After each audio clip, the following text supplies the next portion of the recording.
राजा का बंदर।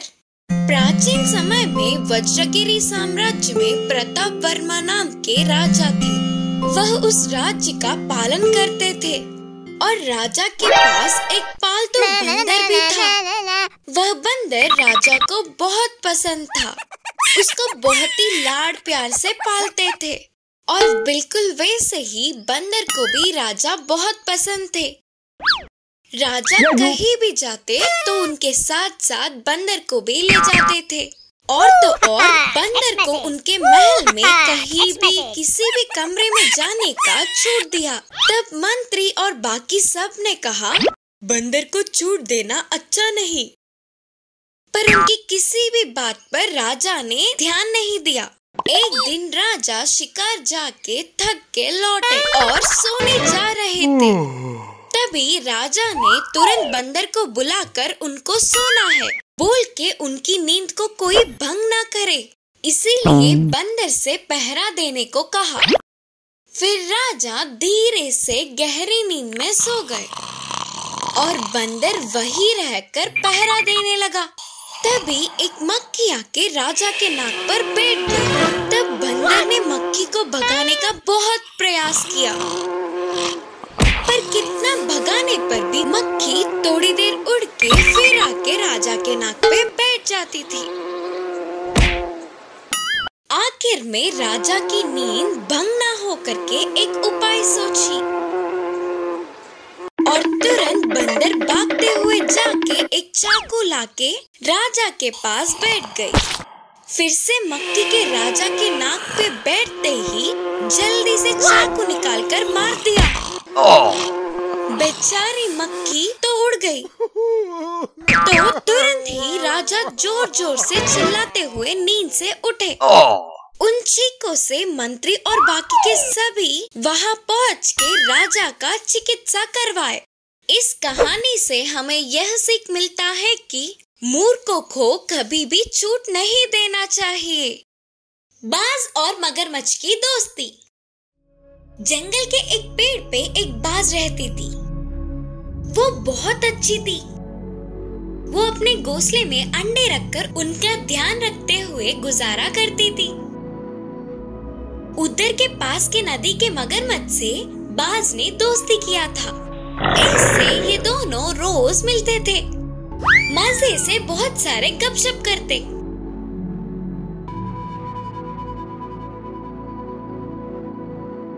एक दिन चीता आहार के लिए जंगल में घूमने लगा।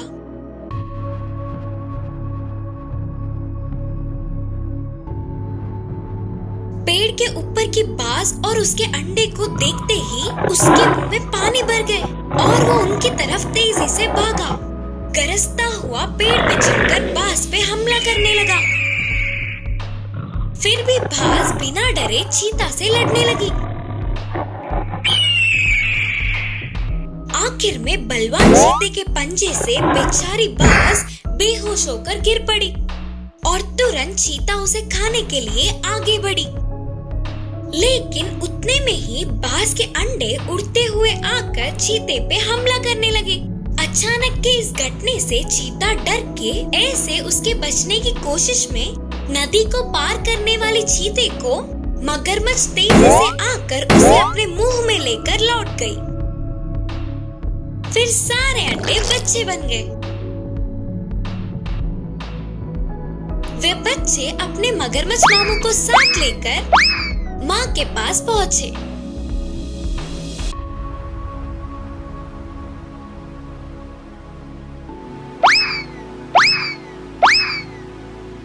दोस्त मगरमच्छ के इलाज करने पर माँ बाज फिर से उठकर बैठ गई। माँ बाज अपने छोटे छोटे बच्चों को देख बहुत खुश हुई। मंदबुद्धि। एक जंगल में कुछ जंगली कुत्ते थे।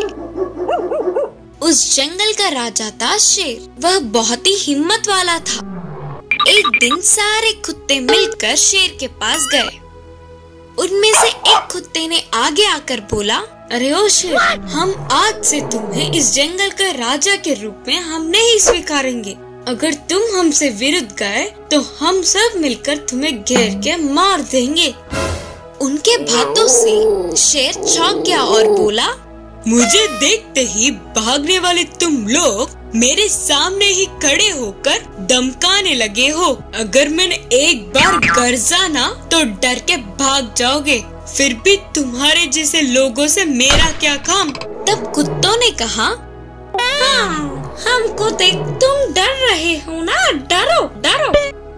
शेर के एकदम से नहीं हिलने पर उनके बातों से शेर सच में डर गया करके मानकर वे सभी खुश हुए। फिर वो सब एक पेड़ के नीचे मिले। उनमें से एक कुत्ते ने आगे आकर कहा, इस जंगल के लिए हम सब मिलकर एक राजा का चुनाव करेंगे।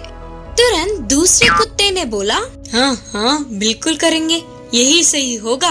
बाद में और एक कुत्ते ने कहा, ठीक है फिर तुम सब मिलकर मुझे राजा के रूप में चुनाओ। तब दूसरे कुत्ते ने कहा, क्यों, मैं राजा नहीं बन सकता क्या? इसीलिए मुझे ही राजा बनाओ। ऐसे एक दूसरे से मैं राजा बनूंगा करके बोलते हुए बहस करने लगे। आखिर में यह बहस बढ़कर लड़ाई हुई और ऐसे एक दूसरे को ही काटते हुए घाव पहुंचाने लगे। ऐसे थोड़ी देर के लिए ये युद्ध होने के बाद सभी घायल होने पर सारे अपने अपने रास्ते भाग गए। इस पूरी लड़ाई को शेर दूर से ही देखता हुआ, यह सारे कुत्ते कितने मंद बुद्धि है, बोलते हुए उनके बेहाल को देख हंस पड़ा और तुरंत शिकार करने के लिए जंगल गया। इस कहानी से हमें यह शिक्षा मिलती है कि मंद बुद्धि वाले लोग हिम्मत वालों का कुछ भी नहीं बिगाड़ पाएंगे। सच्ची यारी। एक जंगल था। उस जंगल में एक छोटी सी नदी थी। उस नदी के किनारे एक पेड़ था। उस पेड़ की डाल नदी की तरफ झुकी हुई थी। उस पेड़ के कोने में एक तोता घोंसला बनाकर अपने बच्चों के साथ रहती थी। उसके बाजू की भांभी में ही एक सांप और नदी में एक मगरमच्छ रहते थे। वे दोनों हमेशा तोते के साथ दोस्ती का नाटक करते थे, लेकिन पीठ पीछे वो दोनों तोते के बच्चों को खाने के मौके की तलाश में थे। तोता घोंसले का ध्यान रखे करके उन्हें भूलकर खाना लाने हर रोज बाहर जाती थी। फिर उसके बाद सांप और मगरमच्छ दोनों घोंसले को पकड़ने की कोशिश करते रहे। घोंसले को पकड़ने की कोशिश में बहुत बार सांप उस पतली सी ढाल से फिसल जाती और मगरमच्छ भी पानी में से ही पकड़ने की कोशिश करने पर भी वह हमेशा निराश ही होती थी। फिर तोते के वापस अपने घोंसले में पहुंचते ही वे दोनों हंसते हुए हालचाल पूछते। उसे कितने अच्छे दोस्त मिले करके तोता बहुत खुश होती थी। एक दिन एक उल्लू उस पेड़ पर आई। उसे देखते ही तोता बहुत डर गई। तब उल्लू ने तोते से कहा, दोस्त, मैं इस जंगल में नया आई हूँ। अब से मैं ये पेड़ पे ही मेरा घर है। आज से हम दोनों अच्छे दोस्त बनकर रहेंगे करके बोली। बड़े बड़े डरावने आंखों वाली उल्लू को देख कहीं वो उसके बच्चों को ना खा ले करके डर से बोली, हे उल्लू, तुम्हें देखने से मुझे बहुत डर लग रहा है। तुम बहुत डरावने हो। मैं तुमसे दोस्ती नहीं कर सकती। कृपया इधर से चले जाओ। तब उल्लू ने कहा, ठीक है दोस्त, 2-3 दिन यही रहकर मुझे कहीं दूसरी जगह घर अच्छा सा मिल गया तो मैं चली जाऊंगी करके बोली।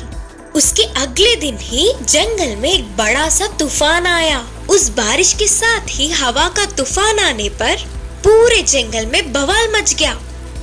तोते के बच्चे भूख से चिल्ला रहे थे। तब तोता सांप और मगरमच्छ दोनों को बुलाकर बोली, दोस्त, मैं खाना लाने के लिए जा रही हूँ। थोड़ा मेरे बच्चों का ध्यान रखना और उस उल्लू पर भी एक नजर रखो, कहीं वो मेरे बच्चों को ना खा ले। उन दोनों ने जवाब दिया कि अरे दोस्त तुम डरो मत। अरे दोस्त तुम डरो मत, तुम्हारे बच्चों के आगे हम दोनों अपनी जान रखेंगे। तोते के जाते ही घोंसले को पकड़ने के लिए सांप और मगरमच्छ दोनों ही तोते के बच्चों को खाने के लिए तेजी से भागने लगे। वो तो इसी मौके के इंतजार में थे ना। हवा की गति बढ़ने से घोंसला बस गिरने ही वाली थी। यह देखते ही उल्लू ने एक क्षण की भी देरी ना करते हुए अपने पैरों से घोंसले को पकड़कर पेड़ पर सुरक्षित जगह पर रखी। मुंह के पास तक आई हुई खाना वापस जाने पर निराश होकर वे दोनों वहाँ से चले गए। फिर थोड़ी देर बाद बारिश रुक गई। तोता वापस पेड़ के पास पहुँची और घोंसले के ना दिखने पर वह बहुत परेशान हुई और बोली, अरे रे, कहीं वो उल्लू ने मेरे बच्चों को ना खा लिया हो करके रोने लगी। पेड़ पे रहने वाली उल्लू ने कहा, दोस्त, तुम्हारे बच्चे मेरे पास सुरक्षित है, ये देखो। यह बोलते हुए उल्लू घोंसले को दिखा रही थी और यह पूरी बात उल्लू ने तोते को बताया। तो सामने अच्छे बनने की नाटक करके पीठ पीछे धोखा देने की बात पता चलने पर तोता उन दोनों से घृणा करने लगी। तो ये सब समझकर तोते ने उल्लू से कहा, दोस्त, मुझे माफ कर दो, तुम्हारे आकार को देख मैंने तुम्हें गलत समझ लिया था। तो इसका उल्लू ने जवाब देते हुए कहा कि मुझे अपना अच्छा यार मानने के लिए धन्यवाद दोस्त, पहले तुम अपने बच्चों को खाना खिलाओ करके बोली। उनके खाना खाने के बाद ऐसे दुष्ट धोखेबाज वाले लोगों के बीच सुरक्षित जगह पर चले गए।